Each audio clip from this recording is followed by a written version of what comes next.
Donc, grand B, le marché est défaillant en présence de biens communs et de biens collectifs. Alors déjà, pour commencer, il va falloir définir ce que sont les biens communs et les biens collectifs. Donc, ce qu'il faut comprendre, c'est qu'il existe 4 types de biens ou de services et qu'on va séparer en fonction de 2 critères, la rivalité et l'excluabilité. En fait, chaque bien va être rival ou non rival et excluable ou non excluable. Alors, déjà, pour bien comprendre ça, la rivalité ou la non-rivalité, un bien est rival si la consommation d'un bien par quelqu'un rend impossible la consommation d'un autre de ce même bien par quelqu'un d'autre. Donc par exemple, une pomme, c'est un bien rival. C'est-à-dire que si moi je mange une pomme, vous ne pouvez pas la manger. D'accord ? Un bien non rival, au contraire, c'est un bien dont le fait que quelqu'un le consomme n'empêche pas à d'autres de le consommer. Cette vidéo, par exemple, est un bien non rival, puisque le fait que vous soyez en train de la regarder n'empêche pas les autres de la regarder en même temps. D'accord ? Deuxièmement, excluabilité ou non-excluabilité. Un bien excluable, c'est un bien où on peut empêcher quelqu'un d'utiliser ce bien. Et un bien non excluable, c'est un bien ou un service, toujours, où on ne peut pas empêcher à quelqu'un d'utiliser ce bien. Donc, par exemple, un bien excluable, une pomme, toujours, hein, ça reste un bien excluable, puisque voilà, on peut vous empêcher de l'utiliser si vous ne l'achetez pas. Une chaîne de télévision, par exemple, si elle est payante, si elle est gratuite, elle est non excluable.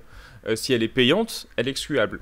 Canal+, par exemple, c'est une chaîne excluable. Si vous n'avez pas Canal+, vous ne l'avez pas. Cette vidéo, par exemple, elle est non excluable puisque je l'ai mise en public. Si je l'avais mise en privé, elle serait excluable. D'accord ? Donc, exemple de biens excluables, voilà, une chaîne de télévision payante, une voiture, tout ça, ce sont des biens excluables. Un bien non excluable, c'est un bien dont on ne peut pas empêcher l'accès à des individus. Donc, les lumières, par exemple, de la ville, les lumières qui sont là en bas de chez vous, vous ne pouvez pas empêcher les gens de profiter de la lumière. Ou une forêt, par exemple, une forêt publique, on ne peut pas empêcher les gens de rentrer dans la forêt. Ce qui n'est pas le cas pour un parc, dans une ville, mais bon, une forêt, c'est non excluable, on peut empêcher les gens d'aller dans la forêt. Et du coup, on a souvent l'habitude de représenter ça sous forme de tableau, on va avoir d'un côté les caractéristiques, est-ce que les biens sont rivaux ou non rivaux, et excluables ou non excluables. Et en fait, du coup, en fonction de ces 4 caractéristiques, on va avoir 4 types de biens. Donc premièrement, les biens qui sont rivaux et excluables, ça c'est ce qu'on appelle les biens privés. Par exemple, donc des exemples de biens privés, ça va être une boîte de sauce tomate, une automobile, encore une fois une pomme. On va avoir les biens qui sont à la fois excluables et non rivaux. Donc ça, c'est les biens où on peut vous empêcher, dont on peut vous empêcher l'accès, mais on peut être plusieurs à consommer. Ça, c'est ce qu'on appelle les biens de club. Par exemple, un logiciel, c'est un bien de club. Si vous ne payez pas le logiciel, vous ne pouvez pas l'utiliser, mais plusieurs peuvent l'utiliser en même temps.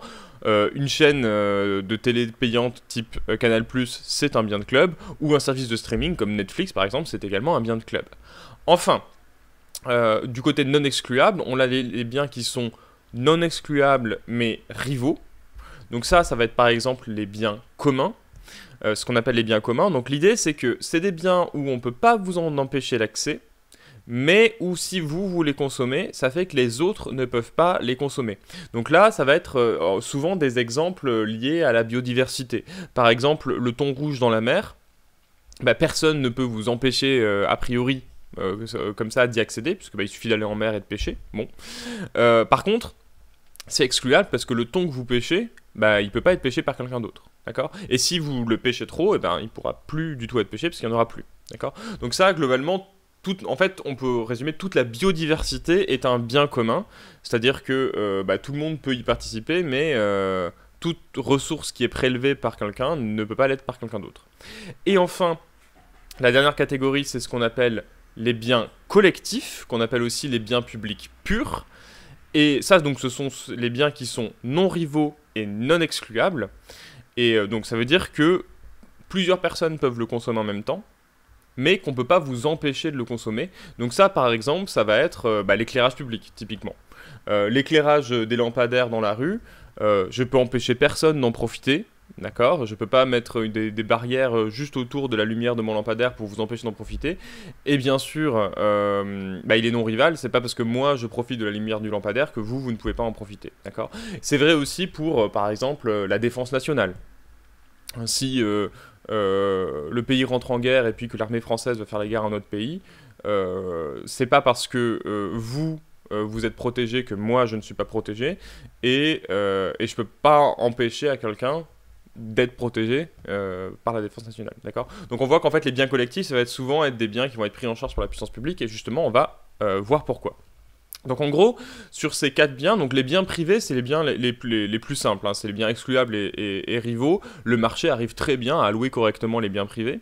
Les biens de club aussi, ils sont non rivaux, mais le marché a réussi à s'adapter en créant des barrières à l'entrée. Donc typiquement Netflix, si vous n'avez pas de compte Netflix, vous ne pouvez pas accéder à Netflix. Bon, ça on y arrive aussi. Le problème va se porter plutôt sur les biens non excluables, donc les biens communs et les biens collectifs, et ça va être les 2 types de biens pour lesquels en fait le marché va pas réussir à bien les gérer.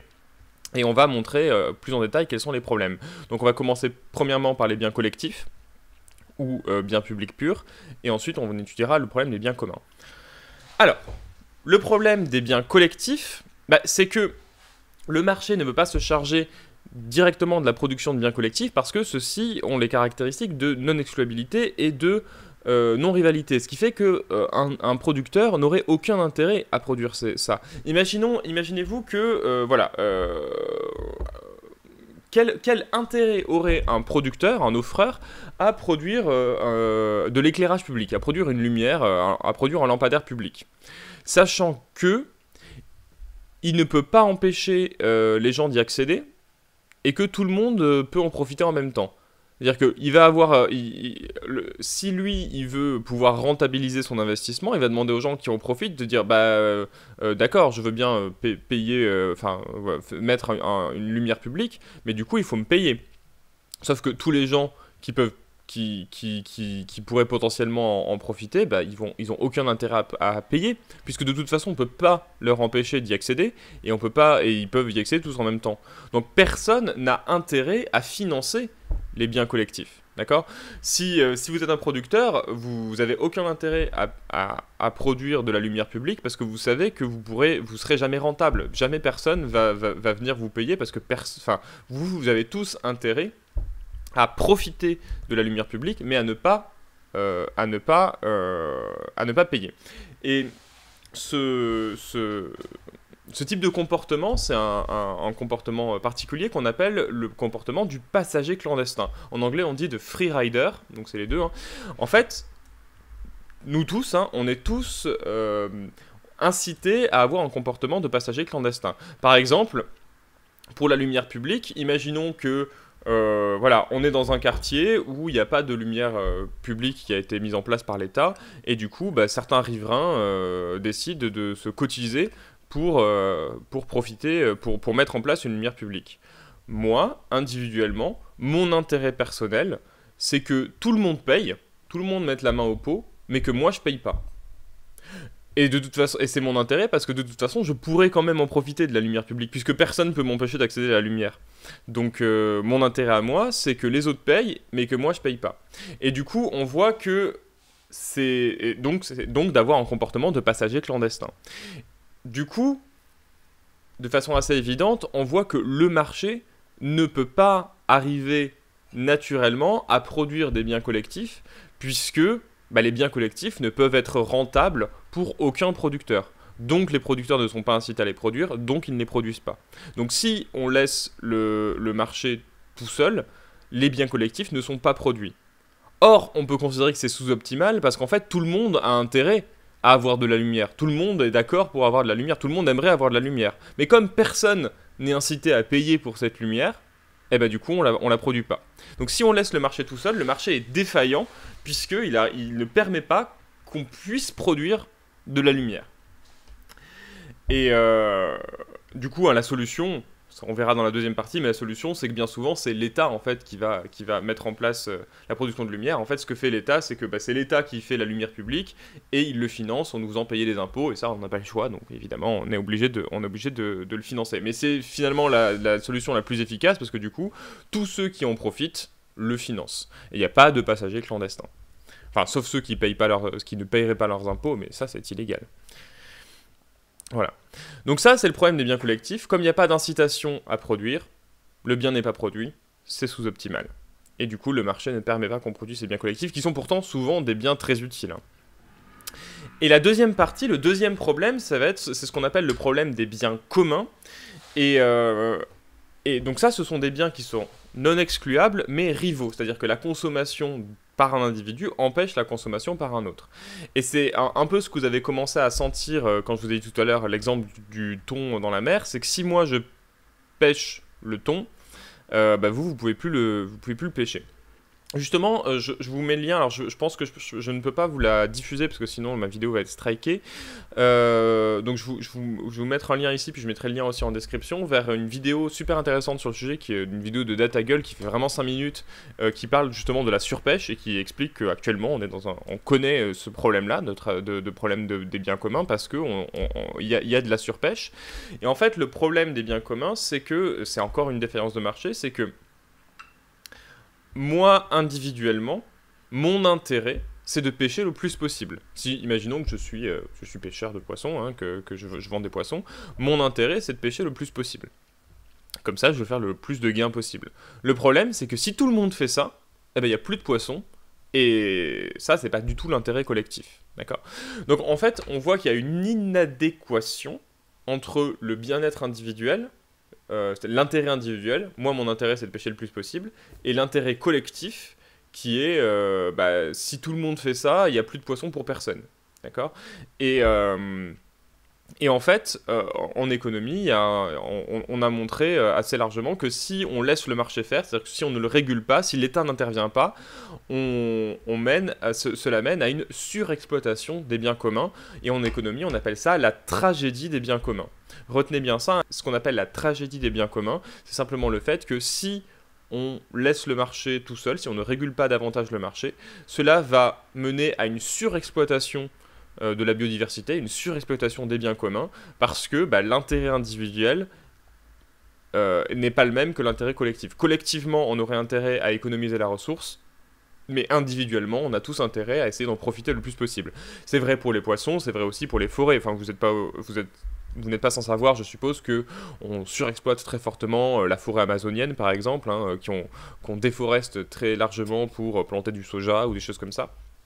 Et ça rejoint presque le fait d'externalité, hein, c'est-à-dire que la notion d'externalité négative, on n'est vraiment pas loin dans la notion de bien commun, sauf qu'on voit qu'avec le terme de bien commun, c'est la définition en termes de excluabilité et non-rivalité qui explique cette surexploitation. Globalement, pour éviter ça, il va falloir une intervention, encore une fois, de l'État, et qui va se faire le plus souvent par des réglementations, des quotas, etc. Et ça, on en parlera dans la deuxième partie. Voilà, donc c'est fini pour cette partie sur les biens collectifs et les biens communs. Pour résumer tout ça, donc à retenir, les biens collectifs sont des biens qui ne peuvent pas être produits par des entreprises privées. Un bien collectif est un bien non rival, c'est-à-dire que la consommation d'un agent n'empêche pas celle des autres, et non excluable. Il est impossible d'en empêcher l'accès. Du fait de sa non-excluabilité, les entreprises ne produisent pas ces biens car elles ne peuvent pas se rémunérer. Aucun individu ne finance volontairement la production du service car les agents adoptent un comportement de passager clandestin. Le marché est défaillant et l'allocation des ressources est sous-optimale. Pour ce qui est des biens communs, des biens rivaux qui conduisent à une surexploitation des ressources.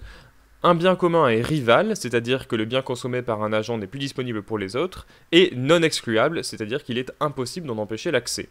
Du fait de sa non-rivalité, les agents économiques qui cherchent à maximiser leur intérêt individuel surexploitent les biens communs.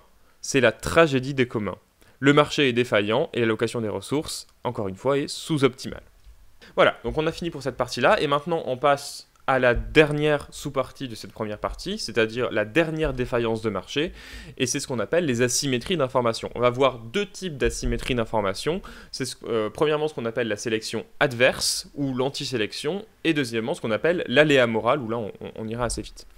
Donc premièrement, en fait, on va voir que l'asymétrie d'information, ça découle déjà d'abord d'un problème dans les conditions de la concurrence pure et parfaite. Vous vous souvenez, dans les 5 conditions de la concurrence pure et parfaite, donc il y a atomicité, homogénéité, fluidité et surtout transparence. L'idée que l'information est connue par tout le monde et que tout le monde connaît à la fois le prix des biens et services, mais aussi leur qualité. Et en fait, ce qui se passe dans la réalité, c'est que le plus souvent, on ne connaît pas la qualité des biens que l'on achète. Et ça va poser des problèmes en termes d'allocation des ressources, et ça va même pouvoir mener à une disparition complète de certains marchés à travers le phénomène d'antisélection.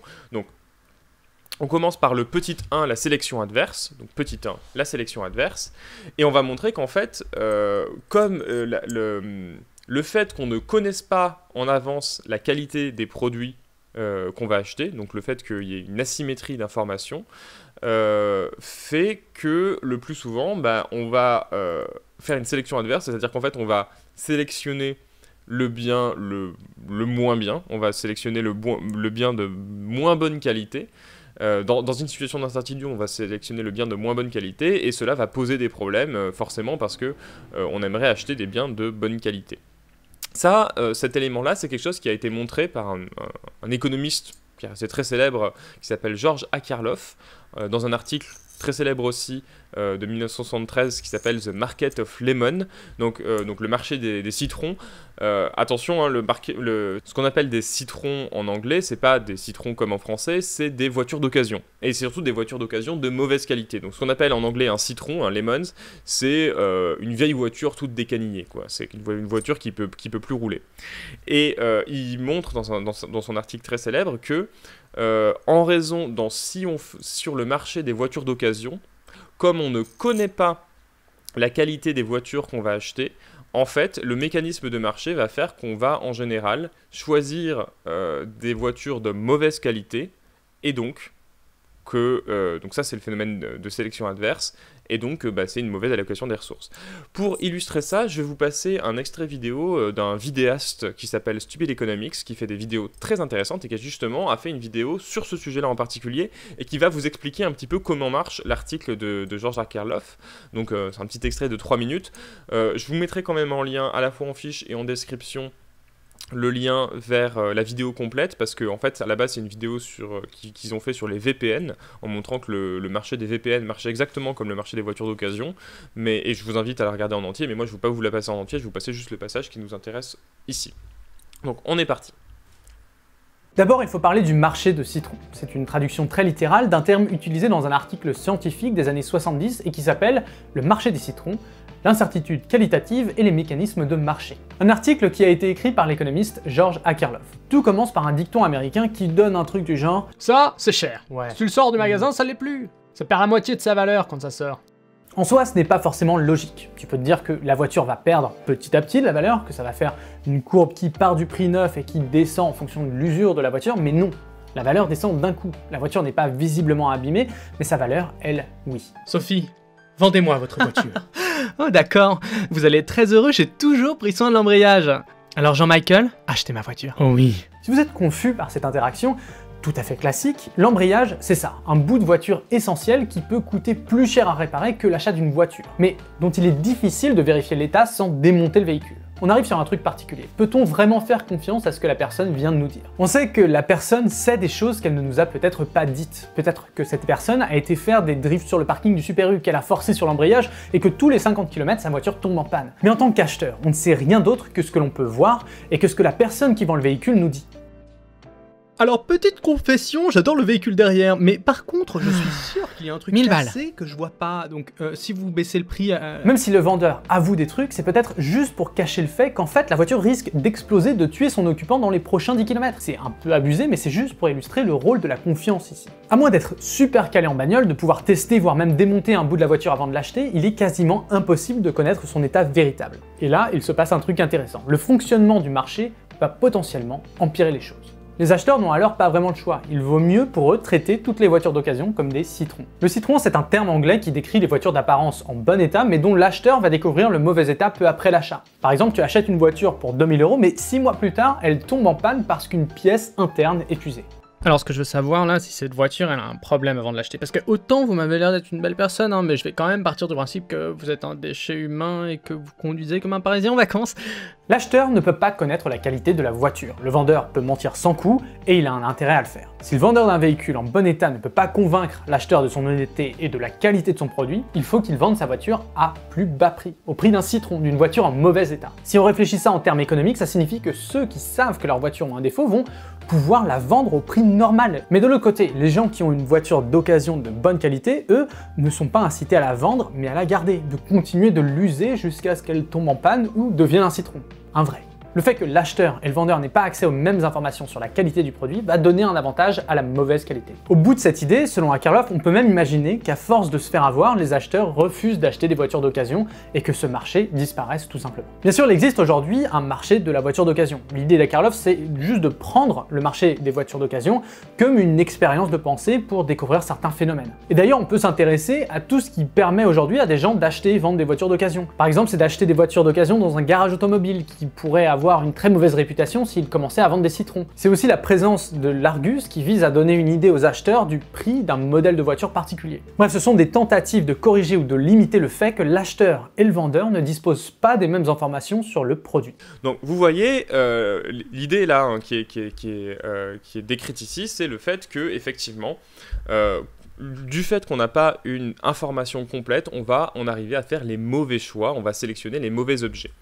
Donc ça, déjà, ça vient du problème du fait qu'on n'a pas l'information suffisante. Ça, en économie, c'est ce qu'on appelle l'asymétrie d'information. Et on va commencer par la définition, parce que ça, c'est une définition importante à connaître. L'asymétrie d'information est une situation de marché où la condition de transparence de l'information n'est pas remplie. Ce sont donc des situations où l'un des partenaires de l'échange, l'offreur ou le demandeur, dispose de plus d'informations que l'autre. Et ce qu'il faut bien comprendre dans la sélection adverse, c'est le fait que, effectivement, étant donné qu'on ne dispose pas de bonnes informations, ça va mener au fait qu'on va faire le mauvais choix. En règle générale, on va acheter une voiture de moins bonne qualité que si on connaissait parfaitement, la qualité des voitures en vente sur le marché d'occasion. Donc, je vais résumer un petit peu tout ça pour être sûr que l'argument qui a été développé dans la vidéo a bien été compris. Je vais vous résumer dans un petit schéma d'implication l'argument principal de l'article. Donc, premièrement, l'acheteur d'une voiture d'occasion dispose de moins d'informations que le vendeur. Ça, c'est la base, c'est l'asymétrie d'information. Cette asymétrie d'information crée de l'incertitude pour l'acheteur. Et oui, l'acheteur, il ne sait pas si en face de lui, il a une voiture de bonne qualité, une voiture de mauvaise qualité. Ça a un effet, c'est que l'acheteur rechigne à payer cher pour une voiture d'occasion. Évidemment, parce qu'il ne va pas être disposé à payer très très cher pour une voiture qui sera peut-être de mauvaise qualité. Ainsi, parmi les voitures qui sont proposées, l'acheteur va choisir des voitures les moins chères, qui sont donc souvent les plus défectueuses, tandis que les vendeurs de bons véhicules, qui eux voudraient vendre plus cher que ça, se retirent du marché. Il faut bien comprendre cette idée-là. C'est l'idée que, imaginons que une voiture de bonne qualité, c'est 1000 € et une voiture de mauvaise qualité, c'est 500 €. D'accord ? Moi, comme j'ai peur que je ne sais pas combien... que je ne connais pas la qualité de la voiture, on va dire que je ne vais pas être prêt à mettre plus de 600 €. Sauf que pour 600 €, qui c'est qui accepte de me vendre? Uniquement les gens qui ont une voiture de mauvaise qualité et qui auraient été prêts à vendre à 500 €. Et les gens qui, eux, avaient une voiture de bonne qualité et qui voulaient vendre à 1000, pour 600 €, ils ne veulent pas vendre. Donc ils se retirent du marché. Et là, du coup, on est pile dans ce qu'on appelle une situation de sélection adverse. Seuls les véhicules défectueux sont achetés. Hein, l'idée de sélection adverse, c'est ça, c'est que je sélectionne la mauvaise catégorie. Et à terme, le marché peut s'effondrer. Hein, ce qu'il faut bien voir, c'est qu'on a donc une situation de mauvaise allocation des ressources, parce que justement, du fait qu'il y a une asymétrie d'information et que je connaisse mal l'information, je vais faire de mauvais choix. Donc, ce qu'il faut comprendre ici, c'est que lorsqu'il y a des asymétries d'information sur un marché, cela peut mener à une sélection adverse, et même à terme à une disparition complète du marché. Hein, sur le marché des voitures d'occasion, c'est ce qui peut arriver. On va passer maintenant à notre deuxième sous-partie, ce qu'on appelle l'aléa moral. Donc, hein, il y a deux problèmes avec les asymétries d'information, la sélection adverse et l'aléa moral. Donc, petite définition pour commencer, l'aléa moral, c'est la modification du comportement d'un agent économique par rapport à la situation qui prévalait avant la transaction. En gros, l'idée c'est donc l'aléa moral, ça va être quand on a même chose, hein, une situation d'asymétrie d'information, mais souvent quand elle est en faveur du demandeur plus que de l'acheteur. L'idée, par exemple, c'est si je rends gratuit, par exemple, les soins chez le médecin. Ça, c'est par exemple, vous savez, hein, si vous allez chez le médecin, tout est remboursé par la sécurité sociale. Ben, y a un aléa moral qui est que je ne sais pas si les gens ne vont pas en abuser et surconsommer le médecin.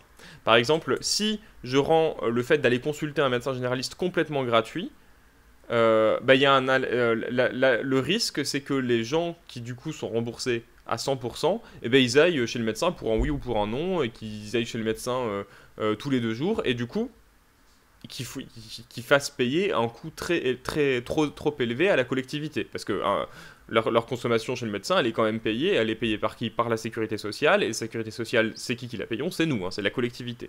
Donc là, il y a un aléa moral, puisque le fait d'avoir rendu quelque chose de gratuit, ça va peut-être changer le comportement des gens, alors que en temps normal, si c'est eux qui payaient, ils seraient peut-être pas allés chez le médecin aussi souvent. Là, le fait que ce soit gratuit, ils vont aller chez le médecin très souvent.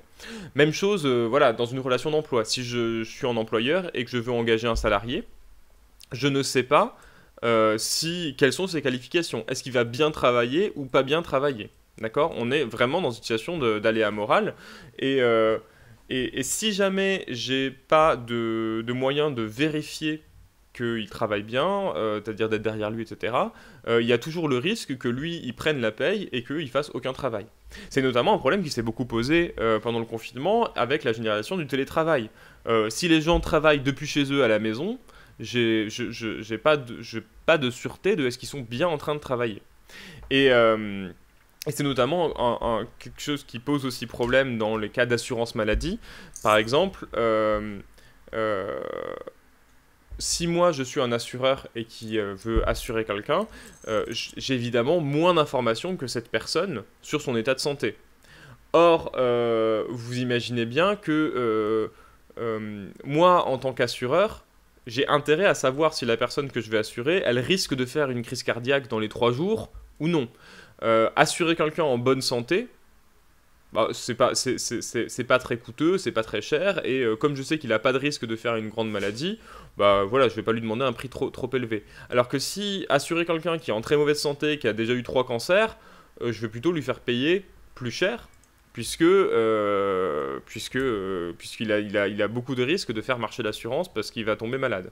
Donc moi, en tant qu'assureur, j'ai tout intérêt à demander à mon client de révéler de l'information à son sujet, et le client qui lui peut-être peut avoir une maladie chronique a tout intérêt à ne pas révéler cette information. Voilà. Donc ça, c'est encore une situation dans laquelle on va avoir un aléa moral, puisque on ne sait pas comment l'agent va réagir après avoir fait contracter le contrat d'assurance. Et voilà. Donc ça, vous allez avoir un petit exercice de toute façon à faire à ce sujet. Donc à retenir, hein, ce qu'il faut retenir maintenant pour toute cette partie-là sur sélection adverse et aléa moral, c'est donc la notion d'asymétrie d'information. Hein. C'est un cas où l'un des co-échangistes a plus d'informations que l'autre. Donc à retenir les informations asymétriques et leurs conséquences sur les échanges, Les informations asymétriques ou asymétrie d'informations sont des situations où l'un des partenaires à l'échange dispose de plus d'informations que l'autre. Si l'asymétrie porte sur des caractéristiques cachées, elle provoque un phénomène de sélection adverse. L'agent non informé sélectionne des produits de mauvaise qualité.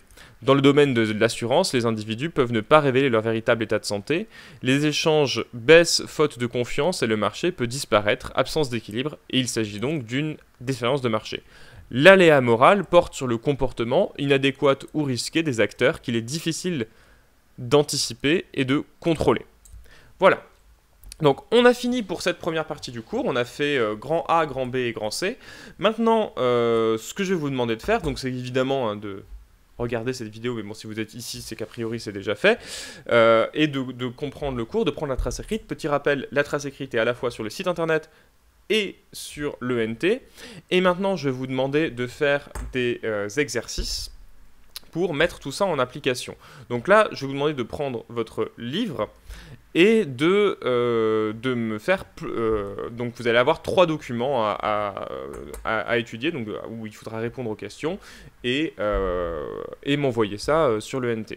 Donc premièrement, on va être page 67, ça va être le document 3, page 67. Vous avez questions 1, 2, 3 et 4. Deuxièmement, on va être page 68, ça va être le document 2, page 68, question 1, 2, 3, 4, toujours. Et enfin, page 70, ça va être le document 2, page 70, encore une fois, question 1, 2 et 3. Donc tout ça est à faire sur feuille et à m'envoyer sur l'ENT. Alors attention, je précise une chose. Pour les envois de devoirs via l'ENT, alors déjà c'est bien à m'envoyer sur l'ENT, pas sur une adresse mail académique ou je ne sais où, l'ENT, hein, par mail, sur l'ENT. Et enfin, je vais vous demander d'être un peu plus organisé que d'habitude sur les envois, c'est-à-dire que souvent vous m'envoyez des photos qui sont prises comme ça avec vos téléphones, avec des titres à coucher dehors, c'est-à-dire que les titres de vos photos c'est 1 M26 44444 3 2 20 0, donc complètement irretrouvable. Donc ce que je vais vous demander, alors si jamais vous avez la possibilité d'écrire directement par ordinateur sur un fichier Word ou par exemple ou quoi, privilégiez cela. Bon, si jamais vous en avez la possibilité, évidemment. Si jamais vous ne le pouvez pas, vous avez évidemment la possibilité de le faire à l'écrit sur une feuille et de m'envoyer la photo, mais à ce moment-là, je vous demanderai de prendre le temps de renommer la photo. Donc là, que ce soit que vous m'envoyez une photo ou un document Word, dans les deux cas, je vous demande de renommer votre travail, de ne pas m'envoyer des suites de chiffres incompréhensibles, mais vous renommez votre travail en commençant par votre nom de famille, l'initiale de votre prénom, et après vous donnez un titre de type voilà, exercice sur document par exemple, ou devoir de SES, alors ça peu importe, mais le plus important, c'est de commencer par votre nom de famille. Votre nom de famille. J'insiste plusieurs fois, de sorte que moi, après, quand je récupère vos fichiers sur mon ordinateur, je ne sois pas obligé de le cliquer, pour savoir pour qui c'est, d'autant qu'il y en a quelques-uns parfois qui m'oublient de mettre le nom, etc. Ouais, il faut bien comprendre que vous, peut-être, à chaque fois, vous envoyez juste un fichier et ça ne vous fait pas grand-chose. Moi, j'en reçois des centaines des fichiers. Et quand je dois essayer de retrouver, parce qu'il y a des noms, que c'est n'importe quoi, ou c'est des photos qui m'ont été envoyées ou cadrées n'importe comment, après, ça me prend des heures, vraiment, ensuite à réorganiser. Donc, un peu de pitié pour mon travail et essayer de m'organiser ça de façon la plus claire possible. Vous m'envoyez un nom de fichier qui commence par votre nom de famille, de sorte qu'après je puisse le ranger par ordre alphabétique et puis le ranger entre classes et que ce soit un petit peu plus facile pour moi. Voilà. J'espère que tout a été bien clair. De toute façon, dans le mail que je vous envoie, tout est détaillé encore une fois. Donc vous avez ces 3 documents à m'envoyer et la semaine de la rentrée qui sera également en distanciel, on fera la deuxième partie et la fin de ce chapitre-là. N'hésitez pas si vous avez des questions, que ce soit en commentaire de la vidéo ou par mail, et j'y répondrai, de sorte que voilà, ce qui est important, c'est surtout que tout soit bien compris. Voilà, donc prenez soin de vous et de très bonnes vacances, vu qu'a priori on ne se reverra pas d'ici la rentrée. Au revoir.